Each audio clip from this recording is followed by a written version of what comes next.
is Kyra Sedgwick. And we get a lesson from DJ Khaled himself. Plus from designated survivor, actor Penn. Also, things get sticky in today's holiday games. And our co-host is Slater. All next on Live.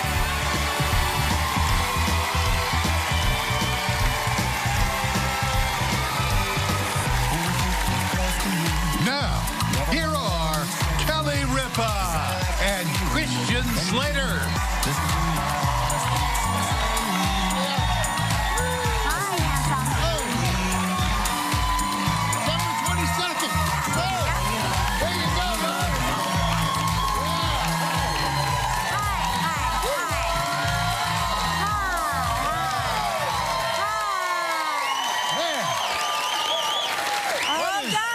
What is better than this? Nothing is better than this. It is Thursday, December 22nd, 2016. Back today is Slater. Hello. Good to be here. Christian, I've got to tell you that I did not realize it is your wedding anniversary, right? Oh, yeah. You have... That's right. You sort of have a dual wedding anniversary, right? Well, we did December 25th. We did it Christmas Day. Christmas Day. Keep it sort of an intimate... that way not everybody could come. Well, that's very smart. Yeah, we had a huge engagement party for like the family and the whole thing, but our wedding was actually about 14 people. So that was very small, very intimate, and very lovely. May I show this picture? You may. Yes. I didn't know this was coming. I have to show it to you because this is... I cannot believe... This is like a movie set. Oh, yeah. Look at that. Look at you helping yourself. I was very, very happy there, yeah. No, that was, that's a lovely place. It was in Rockford, Illinois. It was a little bed and breakfast. And, my wife was like, do we really have to go outside and take a photo? I mean, it was freezing cold. Freezing. Right, and she's from Florida, right? Yeah, she's born and raised in Miami, so cold climates are not her favorite. Right. But I said, love, we have to do this, and we went out there and got this photo, and I think it was worth it. Mullen, come on. So we were theorizing, we were like, well, this must be in a castle in London. Right. Nope, Rockford, Illinois. Okay, well, there you go. It's gorgeous, and it's worth it. The picture's fantastic. Isn't it great? Yes, yeah, and I picked the dress, too, by the way. Did you really? Yeah, I did. No kidding. Yeah, I went and, picked the dress. I wanted sort of that mermaid-y thing happening, and I got into it. She tried on some things. We did a whole fitting, and yeah. Who are you? Is that crazy? Oh, my gosh, you are perfect. Well, she picked the suit, so I picked the dress. That's how it went, yeah. You are the perfect man. Oh, come on. That's too nice. You know what? Thank you. Did you know, did you guys know that today is National Regifting Day? Oh, yes. Very special. Today is the day where you gather everyone round. Yeah. Gather them round the, whatever your non-denominational plant is in whatever your house. That is, right. Yes. And you give them stuff you don't want. I am a big regifter, but I always, I tell people when it's a regift. I believe that's the way you regift something. You can You're say... open and honest about it. Yeah, it's like, I got this. I thought of you. I know you like this. I can't This will be use better for you than it would be for me. Because you don't want to give somebody a gift that they may try to return and find out, what if it's unreturnable? What if it's not something that can... What if it was something that came in a gift bag or a goodie bag or whatever? Right. So, yeah, so they're saying that there should be rules attached to regifting. This day is unique because it appears... It's a common day for companies to hold their annual employee Christmas parties, and sometimes you're given lots of crap you don't want on that day. Sure. So it's a nice day for all of us to gather round, tell stories, have cocoa, and give each other stuff we didn't want. Here you go. Yeah. Take it off my hands. Yeah. Here was something that I thought was fascinating, which I did not know actually existed, but they're finding that messy people may actually be smarter and more creative than neat people. Wow. What a relief.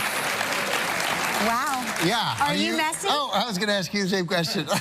Well, so it's very funny because all of my actor friends are slobs. Really? They really are slobs. Wow. Like, I walk in and I go, you live like a pig, and yet you're in the movies. I don't understand it. Right, exactly. Right. But I married a man, you know Mark. He is fastidious. He is a neat freak. Right. He is clean. It's almost like we live in a hermetically sealed environment. Wow. So With he kids, has made too. me. It's hard. It's very hard. Yeah. He has made me. Incredibly conscious about being neat and clean. Oh, okay. Our children are neat and clean. Are they? Except that I've seen my son will FaceTime me from his dorm room, and I see that, and he's a creative. Yeah. Okay. He's an artist. Yeah. And I see that he is living in complete filth. So I believe he's letting it out. Yes, he's letting it out he's there. letting the filth flag fly. Filth flag fly. Good for you. You did like that? Thank you so much. Stuck that landing. I got that out there. Slater stuck the landing, everybody. Good. I am neat, and my wife is, my wife is neat, but likes one room to destroy. Messy? Yes. Huh. Yeah, so, and she's a genius. So Is she a genius? Yeah, exactly. She, you know, I met her at our Christmas party where we are so starstruck by Christian that we forced him to take pictures with us all night. I think I forced everybody to take pictures with me. No, it was embarrassing. From I was what like, I recall, guys. I was getting, people were saying, okay, that's enough. No. Yeah. No, I was saying that's enough. I was like, guys, release Christian and let him have, like, something to eat. He's weak from all of us bothering him for photos. So listen to this. Yes, listening. This is cold and flu season. I've got some hacks that will fight off colds in minutes, including sipping black tea and nibbling Brazil nuts. Ooh. Yeah, Brazil nuts. So a lot of people say chicken soup. Yes, chicken soup is a great preventative. The broth prevents the buildup of, I hate this word, mucus. Oof, gross word, disgusting. Mucus is a terrible word. Yeah. I hate it more than moist. Ooh. I hate it more than the word crotch, which is a word I love. I actually love the word crotch. You like that word, okay. I say it on TV because it makes me laugh. I don't know why. You can get away with it. You can get away. It's one of the few words that you can get away with saying on TV. Isn't that weird? Yeah, my wife has, again, I'm talking a lot about my wife, but... Yeah, because your anniversary's coming That's up. what it is. Wait, what number anniversary? 3. Great. Yeah, okay. we've been married 3 years. That's the diamond anniversary. Ooh, very excited. Okay. I always say that. I'm working on that. I always say that. Good, I like to advocate for the ladies. All right, very, very nice. Yes, but she has one word that she doesn't like. I learned it on I think it was while we were together about a year. I think I just proposed. And then the next day, I used this word, and she lost it. And the word was bib. Hates the word bib. Bib? Yeah, and it was like, how am I supposed to, such an obscure word. Bib? Yeah, bib. B-I-B. Don't say that word to my wife. That's such a weird word. I know. Not one that I would have predicted or... How did you come to use the word bib? I think we were eating lobster. Oh, a That's lobster what it was. We were in Maine, we were eating lobster, and I said, does everybody have their bib? And she was like, oh, I hate that word. Yeah. Ginger and garlic also, if you ply yourselves with ginger and garlic, not only will people stay away from you, making you less likely to catch a cold, but they also stave off colds. Isn't that correct, Gelman? Dr. Gelman, everybody. And do some yoga. All right, so what do we got? We got on today's show? Yeah, Kyra Sedgwick is here. Yes.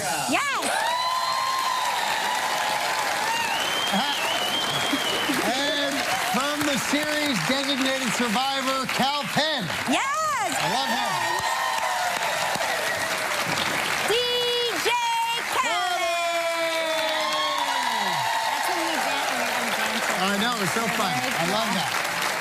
And we will play our next holiday game when a lucky member of our studio audience could win $500. Yeah, I like this game. Now, it's time. Oh, yeah. What do we got? Cover our coffees. Smart. It's time for Lives of Party Travel Trivia.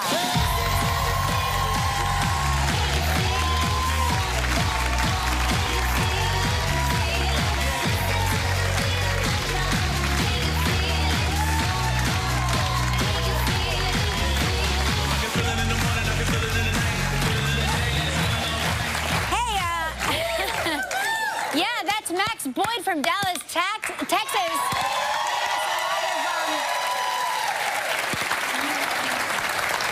A lot of twerking for your holiday pleasure. How about that? Yeah. Good job. Look at that. like it. We like it a lot. Hey, on the phone is Paula Monroe from West Seneca, New York. Why don't you take her off hold there, Christian? Okay, I'll take her off hold there. Okay. Hey, Paula. Hi, Kelly. Hi, Kristen. Hey. Happy holidays. And to you as well. Yeah. Thank you. And happy anniversary, Kristen. Oh, thanks so much. That's lovely. Thank you. 3 years. The diamond anniversary. The diamond anniversary. Yes. What do you do for a living, Paula? I run a home daycare. Oh, amazing. Yeah. How many kids? Oh. Normally I have 4 or 5 during the day, but today I only have 3, so I feel kind of lucky. Yeah, Right. I'll A say. little break. Very Listen, nice. let's spin the wheel, see what you're playing for.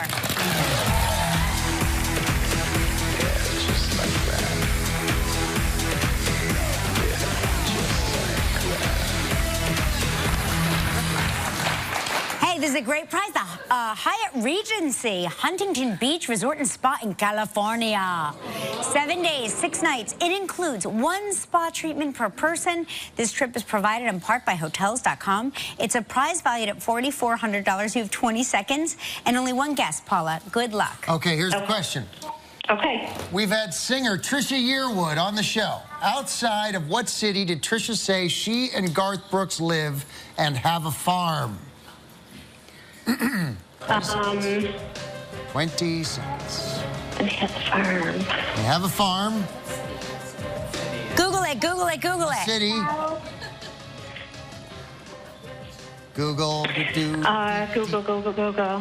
4, 3. Take a guess. Guess the city. Nashville. Yes! Congratulations, you and a guest will enjoy 7 days and 6 nights at the Hyatt Regency Huntington Beach Resort and Spa. A luxurious oceanfront resort with shimmering views of the Pacific Ocean. The Spanish-inspired architecture sets the scene for a memorable retreat, along with endless activities, including several outdoor pools, beachfront access, a luxury spa, and more. Your prize is valued at approximately $4,400. She was typing away. Oh, my gosh. That is wonderful. Paula, congratulations. Thank you so much, and thank you, Google. Hey, I mean, honestly, Paula, take your time. I know.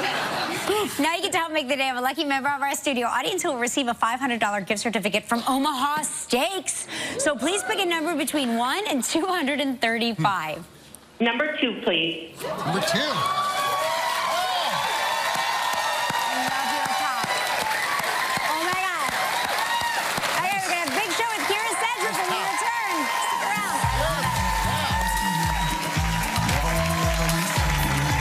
Still ahead on live, another lucky member of our studio audience could win $500 as part of our holiday games. We'll talk with DJ Khaled from Designated Survivor Penn. And coming up next, Kyra Sedgwick.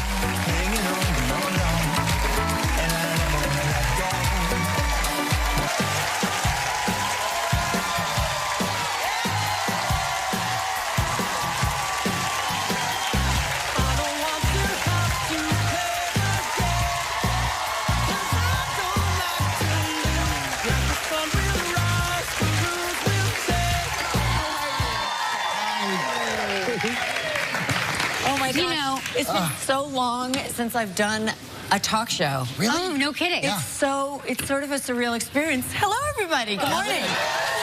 You know, you and Christian worked on a film together that I remember very well, Murder in the First. Yes. Right, with your husband, Devin. Yes, Yeah, yes. yeah. Do you yeah. remember that? I do. No, it was a very special, important day, right? I mean, that was crazy. The location was crazy. Yes. It's set in the prison. Alcatraz. Right. Yeah, yeah. Murder in the First. That's right. We got to shoot in Alcatraz, and Yeah. you had that phenomenal scene. Yes. It was great. Yes. It was a great scene. Yes, yes. I was brought into as a process. Well, wait a second. Hey, I think yes. we need to set this up a little We bit. do, yeah, sure, right. Okay. I'm the lawyer for Kevin Bacon's character. And who's- you play a hooker with a heart of gold. Yeah, he has not been, Kevin's character had not been with someone for, ever, really. Right. And, Yes, right, forever, because he was put into jail at a very young age. Exactly. It was a really tragic and story. so I, as a kind lawyer, That's right. and I went and found his wife. So, there you go.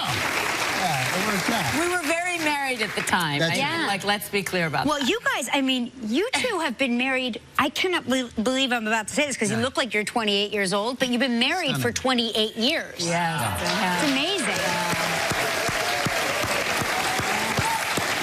Now, you have recently, did you direct, Kevin, in something? I did. I just directed my first movie. It was incredibly exciting. No kidding.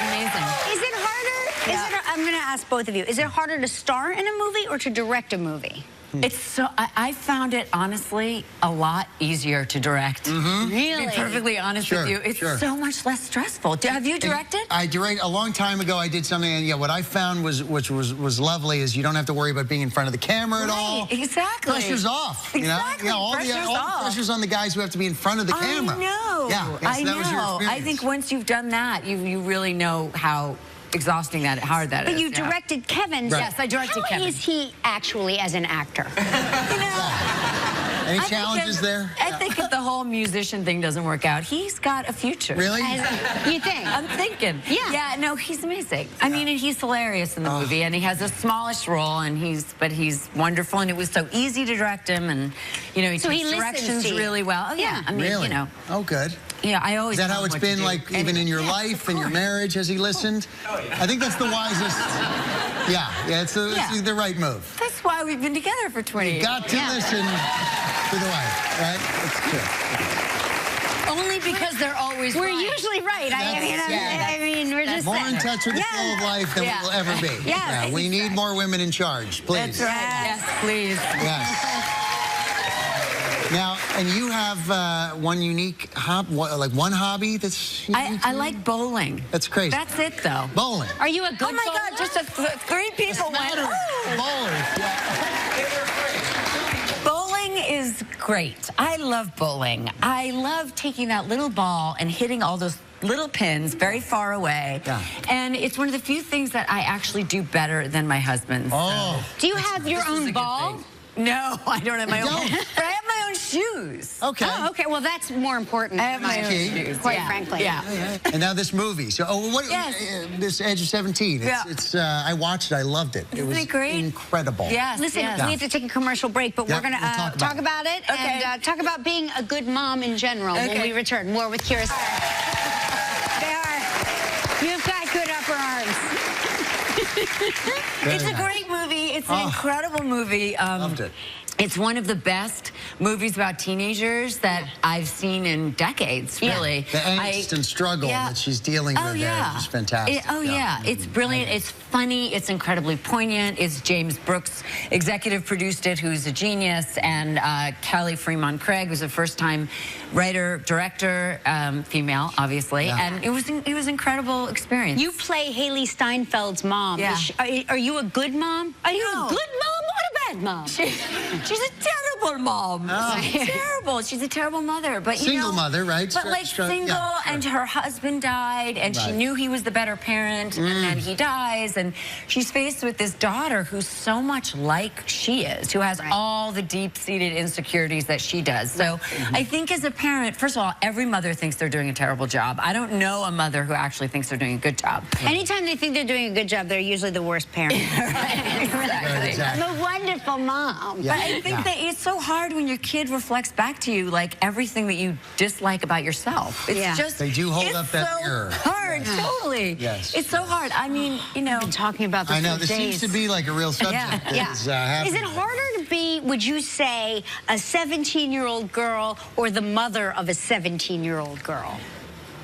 That's a really good question. Yeah. I really wish I had the answer. I mean, my first instinct when you asked me that is, well, it's harder to be the mother because the 17-year-old girl, like, it's going to get better. I can guarantee you it will get better. Right. But for the mom, yeah, maybe not so much. Did you have a good teenage experience? Like I did. I have to tell you. Oh, my teen? Yeah, I thought you were talking about my kids. No, I am terrible. Oh. No, I was the misfit toy. I was a total misfit toy at school. I mean, all the best people really are. Yeah. The people that like have bad high school experiences, in my experience, grow up to be the best people. Yeah, you don't want to peak in high school. No. I say it all the time. That should be Do horrible. not peak in high school. Right. If you peak in high school, that's it. Yeah. There's nothing else. Yeah, not going to get any better. That's right. So true. Yeah, you want to keep growing. Yes, right. exactly. Were you in music musical theater in high school? No, I didn't. Well, actually, that's not true. I did. I found acting when I was 12, but I started working professionally when I was 16. Oh, wow. But before then, I was like ganged up on at school, like not physically, but you know, verbally, and you know, I mean, girls are mean. Yeah, they can be so mean. Right. Yeah. Yes. It's tough. No. The audience is like, yes, yes. Pretty heavy. Yeah, no, it's really funny though, because my you have a daughter. I have a daughter. She's 15. He has a daughter. She's 15. Yeah. And separately, not together. No, yeah. But I was saying, because of the TV show Glee, musical theater has become really popular, and popular kids do it now. Right. And when we were kids, like musical theater, you got picked on if you were in musical. There was more theater. judgment. Yeah. Right. Yeah, it wasn't cool. Yeah, but you could find your people, though. Right. You did find your people, but they were the people that everybody picked on. Yeah. So you were in that. But then you would band together and pick on them. And No, not really. No, yeah, it's hard to get, yeah. But it is. It's nice to find your troop, your tribe, Yeah. right? Exactly. It is nice. Exactly. It is nice. Find where you do fit in. And now, you're right, like you said, you have a rough experience and you grow from that and you become a fantastic and you person. have a lot of compassion. Yeah. Yeah. Yes, Understanding. How old are your kids now? 23 and 27. Your kids? I cannot My get kids over are that. 23 and 27. No, that is crazy. That's That nuts. is crazy. I was how just does going to that give you happen? advice. I don't know. I know. I have a 17-year-old son and a 15-year-old daughter, and it is astounding. Yeah. Where does that I time don't go? know. And my son is taller than I am as well. All of our So kids. he's 6'1", so you try and teach somebody that taller back. than you a lesson. It's impossible. So make sure you check out Kyra Sedgwick and the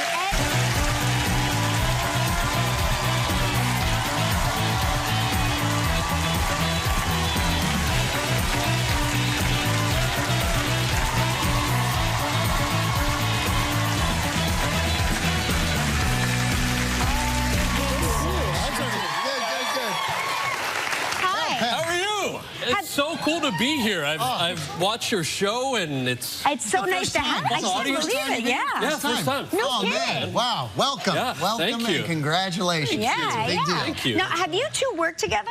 We haven't worked. We've traveled We've together. traveled together. Yeah, we've had some adventures together. Tell me about Did that. a USO tour. You tell. Yeah, We please. did, yeah. We did a USO tour together, I think 2 or 3 different countries. I want to say 4 years ago, 4 or 5 years ago. Yeah, we went to what? Ethiopia, Djibouti? Djibouti, That was an adventure. Which is neighboring sort of Ethiopia. It's one of the countries in which we have an operating base. Wow. You were very brave. Yeah, remember we got sort of stuck in Ethiopia at the airport. We were there. We did. We had a layover in Addis in Ethiopia for about 6 hours. None of us could leave because you have to have a yellow fever vaccination That's certificate. right. Really? Yeah, but I just spent the whole time looking forward to getting to Djibouti because remember they were selling T-shirts that said I was all up in Djibouti? Yes. Seriously, this is a real... A lot of the Marines and soldiers had these shirts made at the base and were Did you like, bring any of those home? I think we got... Didn't we get one? I think I so. got one. Oh, yeah. No. I should have worn it underneath. Videos. Pretty great shirt. Djibouti it's a fun word to say. It is. It is. It's such a wonderful word. Very nice people. Yeah, very good.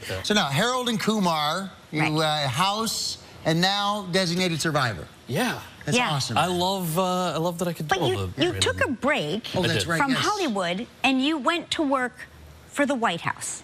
Explain to us all how that happened. I think in the context of stoner movies, it sounds weird, right? Yeah, like, how did you make that jump? Right. It actually wasn't so different. In 2007, there was a writer's strike when I was on House, so you couldn't really shoot anything.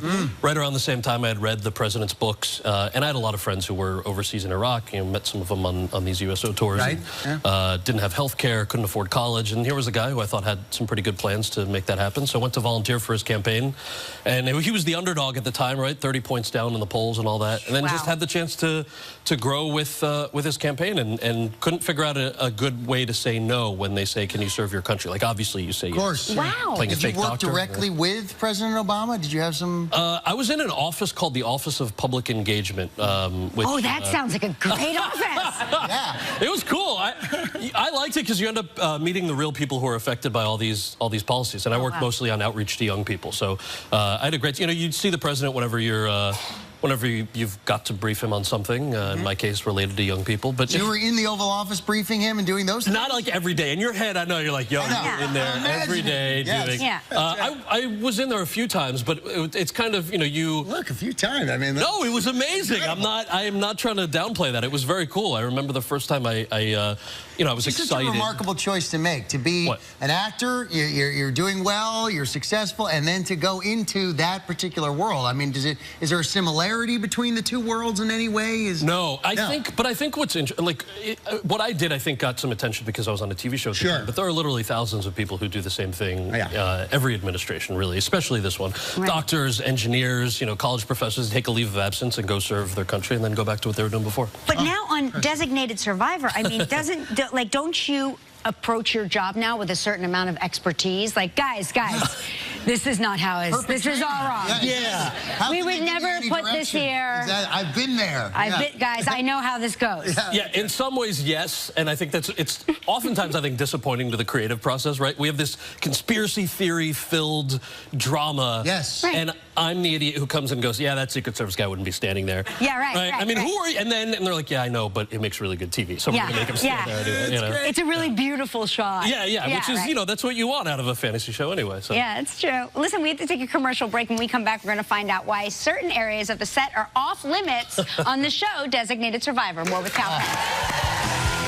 Tune in Monday on Live for our annual Viewer's Choice Special.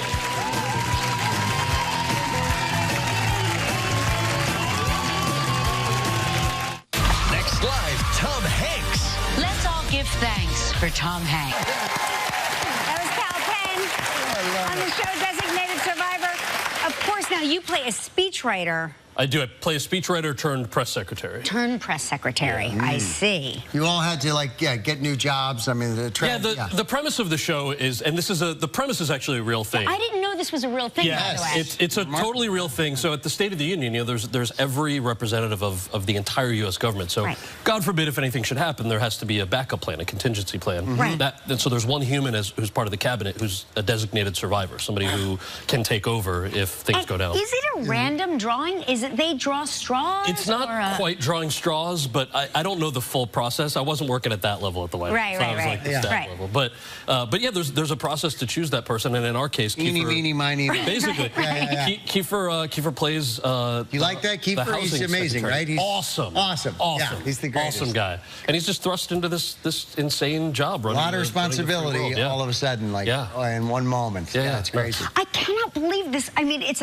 every time I think about it, I go, well, this can't really happen. And then when Kiefer was here, he's like, no, this is a real thing. Yes. This, there is one person that if God forbid something happens to everybody else, he assumes or she assumes the presidency. Yes. Right? It's nuts. And we hope, obviously that wouldn't happen. Of course, of course. And our show starts with that premise and then sort of runs wild with it. Do you have a White House? Do you, our set? Yeah, how's that? What's the set like? It couldn't be farther from the real White House. We shoot in Toronto, Canada. Oh, so, okay. And we have a Canadian president, so it's, Kiefer's Canadian. But they've done such a great job building the set. The Oval Office is I think, to scale. It looks no kidding. Yeah. So cool. After that, other rooms are in the wrong place. Like, they're not in the place that they are in the real White House, which is kind of fun and a little bit confusing. That's cool. But it's neat. It's neat to see them. They've really. Do you ever make like a wrong turn? Sometimes when I first started, you'll go one way and that's not where the real. Like he would be walking in and go, guys, it's over here. Yeah, what are you doing? The other big thing you kind of they were trying to match the opening scene I have with Kiefer and the pilot is in a bathroom, and they were trying to match the bathroom as best they could to real bathrooms there.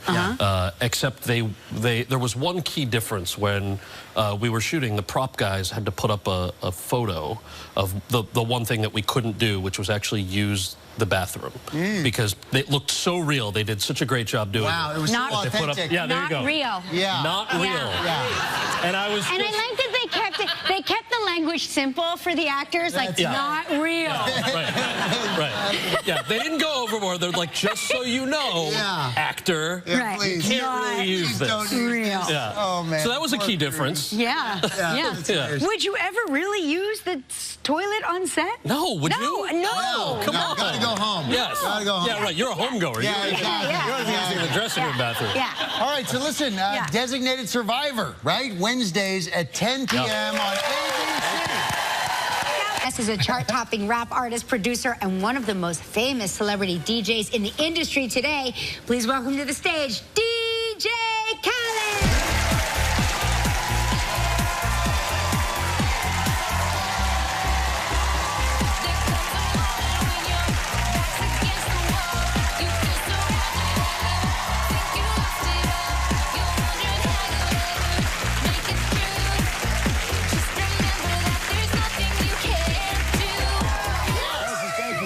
Thank you. Welcome. This will officially make me cool in the eyes of my children. Oh, man, I now will officially be cool. Yeah, How are you? This is what we call a major key alert right now. Write that down. Write that down. Write that down. Nice. Is that like low key, high key? Is that what you're talking about? I mean, that's just saying, you know, the keys. I got the keys to success, more wins, more blessings. Oh, I see. And this is a major key because it's a #1 show. Oh, thank you very much. Thank you. And you're the #1 DJ, so this is where you belong. By the way, I love your satin jumpsuit. Thank you. And I love your glistening watch. You know. Yep. Very gorgeous. You know, this is the way I glorify my success. You know what I'm saying? It's You know what? You know, sometimes you have to reward yourself, because if you wait for somebody to reward yourself, you played yourself. Don't wait on nobody. Reward yourself. Yeah, there you go. Beautiful. You started your DJ career early, right? You were a teenager. Yes, I started probably like 12, 13. Wow. You know what I'm saying? In a garage, you know, a bunch of turntables, a bunch of records, posters of my favorite artists like Biggie or Jay-Z or Tupac, or, you know what I'm saying, even like, you know, Sam Cooke and, you know, Stevie Wonder, Michael Jackson. You know, there's all this beautiful energy around me, and my drum machine to make beats, and, you know, Mike, this you were living making a phone dream. calls too, right? You were making a lot of phone calls. I used to work at a record store. Right. And, you know, I would sell tapes and CDs and records, but I would get on the phone, you know, when the boss wasn't there, and they had, you know, long distance, so I would call the record companies and execs trying to get a record deal, you know what I'm saying? And, like, you know, and the phone bill would come every month, and what's going on he was like, yo, how this happened? You are incredible. That's incredible. Yeah. Okay, so #1, you had an unbridled ambition. You had a desire, a real desire to succeed. Yeah? Absolutely. You know what I'm saying? You know, my whole career I always, you know, took my DJing to a whole nother level. I never just did one thing, you know what I'm saying? I'm a music executive now, CEO, We the Best Music. I'm also have my own management company. I have my own publishing company. I have my own restaurant, you know what I'm saying? And not even just that, man, I'm for the people, you know what I'm saying? It's all about the people. Yeah. And I live off that energy, you know what I'm saying? You should write a book. You should. That book is coming. Good. That book I was going to say, because I want my kids to read it. Oh, yeah, thank you. I appreciate that. Life lessons, It's so interesting, though, when I think about you. You are the coolest guy ever. Were you born cool? Like, there are people that are, you know, there are people that are, like, chic, but there are people that are born chic, right? You're like one of those guys, I think. Like, you were a cool kid. Naturally. I'm definitely special cloth alert. Yeah. I'm definitely young icon. Right. You know what I'm saying? But, you know, we all blessed. You know, we have life. You know what I'm saying? The minute you come out, your mother, you know what I'm saying? We have life. So we can accomplish anything we want to do. And that's the biggest blessing, that we have life. Because some other people don't have life, and we have it. Look at us. We're on the Kelly Show. We live, and we vibing. You know what I'm saying? We vibing. We blessed. We all blessed. I adore you. Thank you. I really adore you. This is exciting. Okay, we're going to have more with DJ Khaled when we return. If you'd like to know more about anything you see on Live, log on to our website, livekelly.com. My favorite part of that video is when you bounce up and down and shout, DJ Khaled! I got the keys. Yeah, oh my gosh, it's amazing. It's everything. Yes.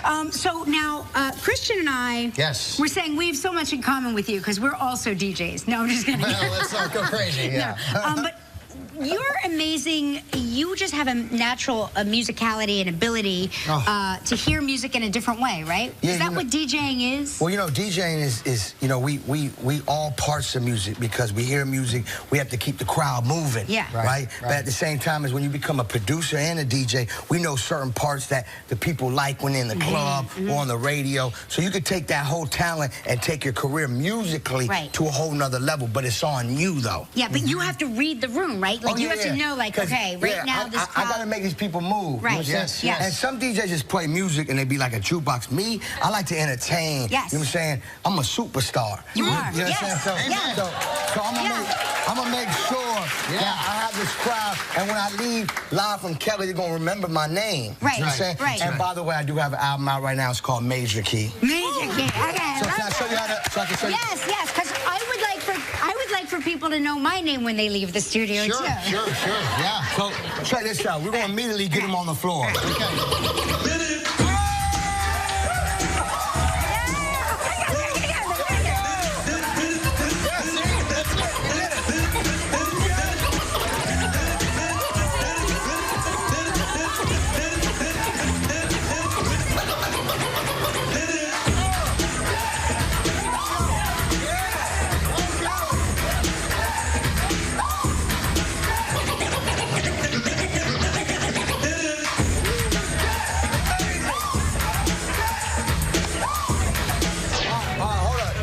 Let me see you scratch. Oh, there you go. Yeah. Take over.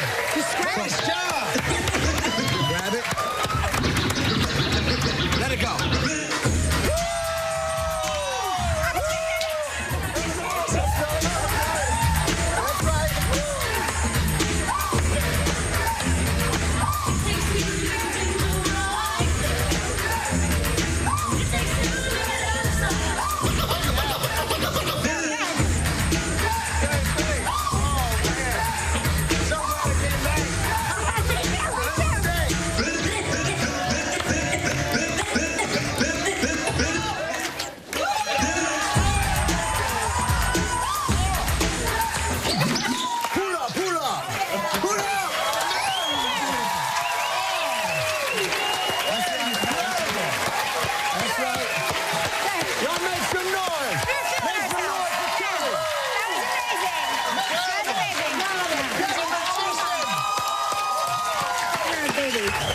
Oh my God, thank you for being here. Okay, DJ Khaled, DJ Khaled. Make sure you pick up his new album. Will you come see us again?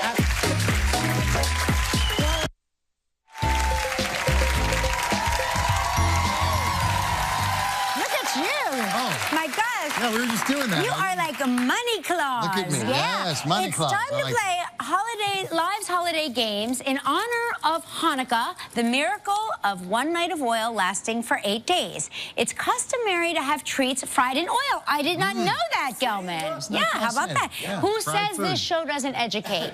Now, to celebrate that tradition, today we have a jelly donut challenge. We've selected a lucky member of our studio audience to play, and today's contestant is Lindsay Conard from Bethlehem, Pennsylvania. Come on out.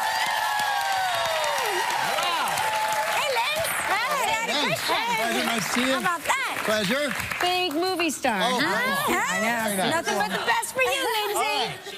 In this game. Yeah, I know, it's a great outfit. I know. I was like, is this your very own poncho? Yeah. Awesome. All right, well, in this game, you'll have 30 seconds to get the donuts off those strings and run them back into this bowl. That sounds easy, right? Well, there's a catch. You aren't allowed to use anything but your mouth. Hey!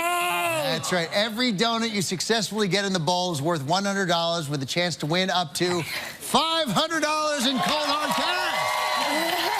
Wow. You got this, okay? No problem. Now, take your place. Where she starts here. Your starting line is right here. Oh, right here, next this to the blue. bowl. That's you there. Okay? When I say ready, set, go, then you go.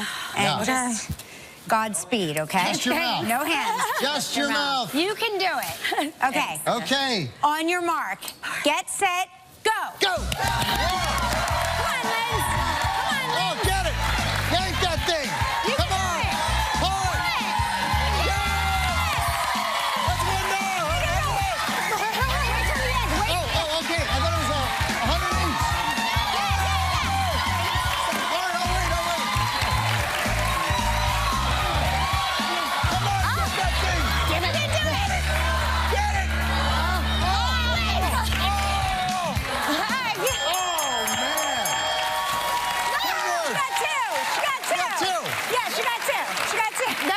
considerably harder than it looks. No. Yes! Thank you, Christian. Pleasure, of course. Good job. Thank you. On tomorrow's show, Tom Hanks will be here. Blair Underwood. Abby Jacobson. Michael Bublé. Have a great day, everybody. Bye-bye.